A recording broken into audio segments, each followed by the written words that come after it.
Hello, beloved. I come to you the day after the Augsburg Fortress and Association of Lutheran Church Musicians webinar about the All Creation Sings hymnal supplement. It was a great presentation and time of worship. It was a great time to explore some of this new hymnody together.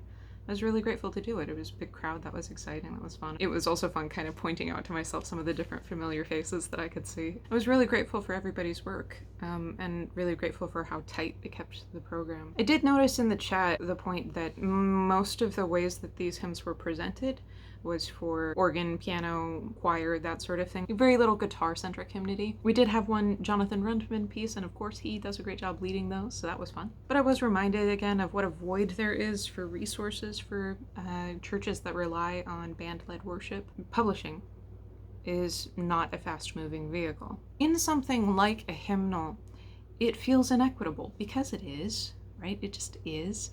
It feels inequitable that the resource is available for people who worship one particular way versus congregations who rely on another type of worship leadership. The fact of the matter is that congregations who rely on worship band for leadership are not probably going to be exposed to these new hymns at the rate that congregations that use organ and piano and so on will be exposed to these hymns. That means that our vocabulary, our repertoire is not growing at the same time. And it means that when we get to mass worship sort of situations like synod assemblies and stuff like that, certain congregations, certain representatives are going to be more familiar with the material than others. That doesn't feel great.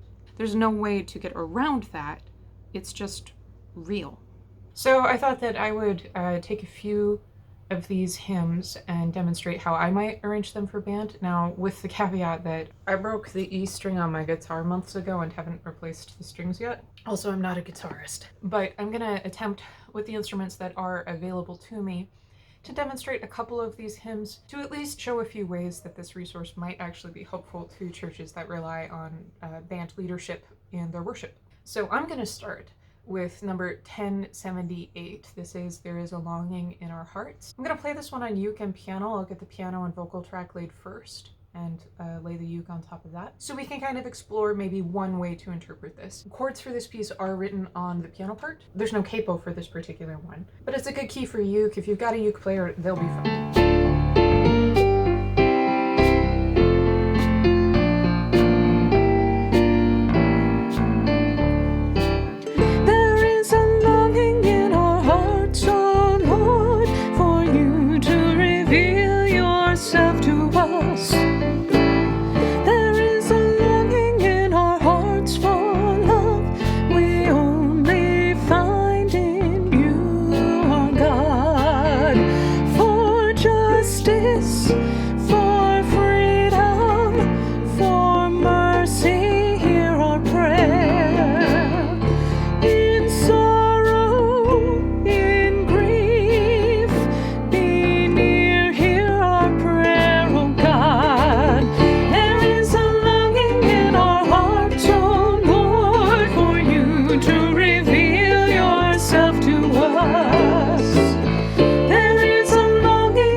Twice now that an ACS webinar has started, or almost started, with number 993, God is Here Today.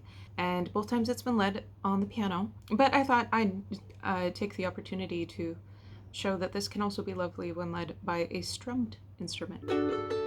God is here today, as certain as the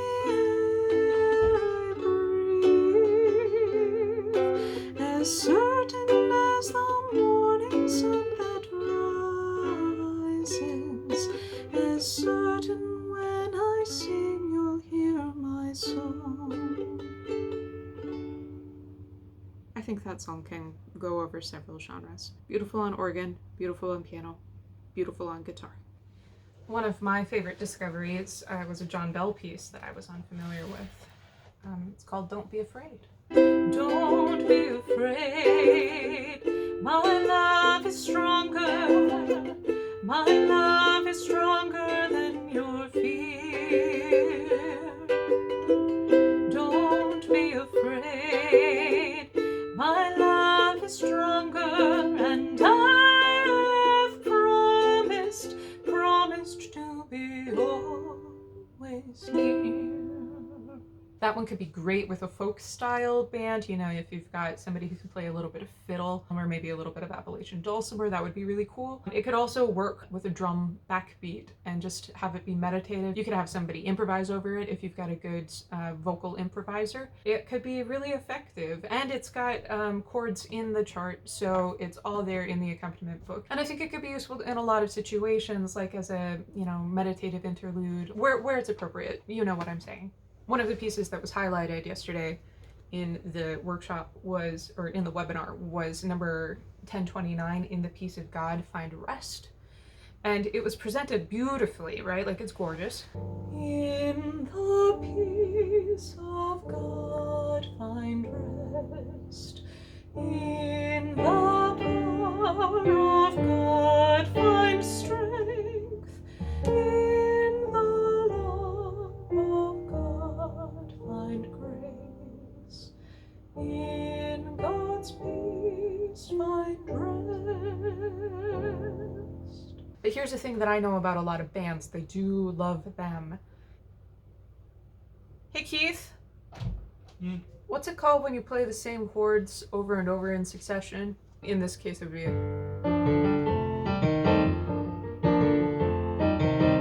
vamp. Thank you.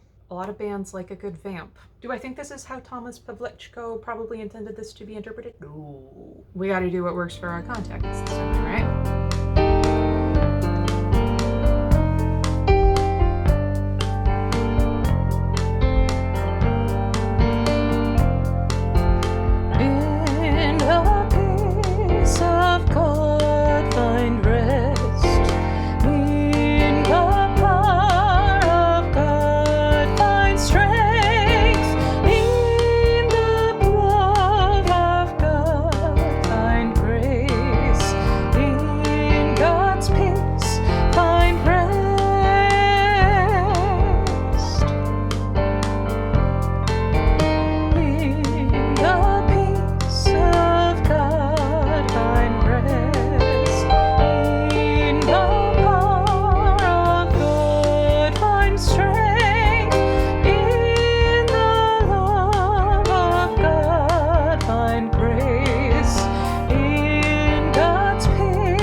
Back in December, for our midweek Advent series, we were focusing on the Magnificat, if that makes sense. The Vespers uses the Magnificat. It made, like, it's a nice little dovetail there. And I was first introduced then to number 907, Filled with Hope and Gratitude. Filled with hope and gratitude and filled with fairy God, I sing with soul and spirit exaltation. For God has smiled upon the humble servant who will give her own sweet milk to Christ the world's salvation. I think that number 945, When You Send Forth Your Spirit, which will be useful coming up very shortly here for Pentecost, can be interpreted a bajillion different ways because the accompaniment does not actually tell us very much, and so we can interpret it. Right? We can interpret it however is useful. And I think that for churches that rely on a band, it's going to be really easy to interpret that one. I'll just give you a little short snippet of my demo here because it'll be a full video at some point. So you can enjoy that here. When you send forth your spirit, we are renewed, we are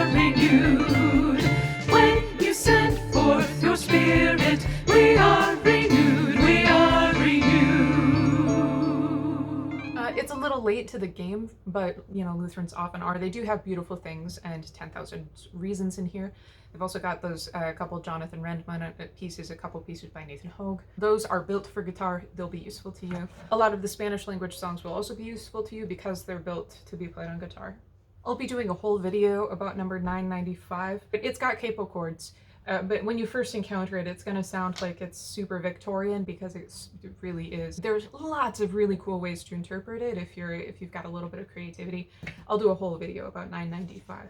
Another song that has chords on the chart already, it could be useful to you. It's in the key of D. It's Let Us Enter In by Ray McKeever. If you're familiar with Bread for the Journey, you kind of get the vibe.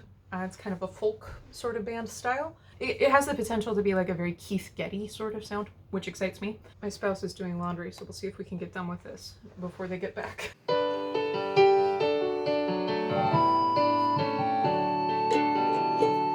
Let us enter into the song of thanksgiving and freedom. Let us enter into the long line of people in need.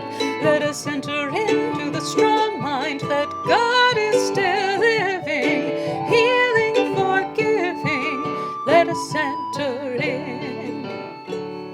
Now, I want to make clear a couple things. One is that I have really deep respect for the people who pulled this resource together. It's really hard work. You start with this huge number of potential songs, and you're tasked with the responsibility of shaping the future of the denomination's worship. That's no small thing. I'm very grateful to the team that's worked on All Creation Sings. I think it's timely. I think it's mostly really resilient. I think it's mostly really useful. I think that it reflects the state of the ELCA as a denomination as far as what social statements and things are important to us. Also, like any resource, it's incomplete and it shows this particular group of people's particular bias. That's just true. Also, publishing is slow. In the cosmic scheme of things, right? Like 9 months or a year is nothing. At next year's Synod assemblies, are we going to be singing the same things as each other? And to be fair, we wouldn't be singing the same things as each other anyway. But I do want to acknowledge that the frustration and the lack of validation that some of our worship band leaders are experiencing right now is real. This is one of the reasons why YouTube is valuable to us. It allows us to pool our ideas and our resources. As we do that, collectively we'll be building our vocabulary together, right? We'll be building a vocabulary of songs, and they'll become part of our good heritage. This particular channel will continue to mostly focus on piano stuff because that's just what I do. But as I have ideas for band, I'll pass those along as well. And as I have ideas for organ, I'll pass those along. And as I have ideas for bell choir or youth choir or whatever, let's give each other some ideas.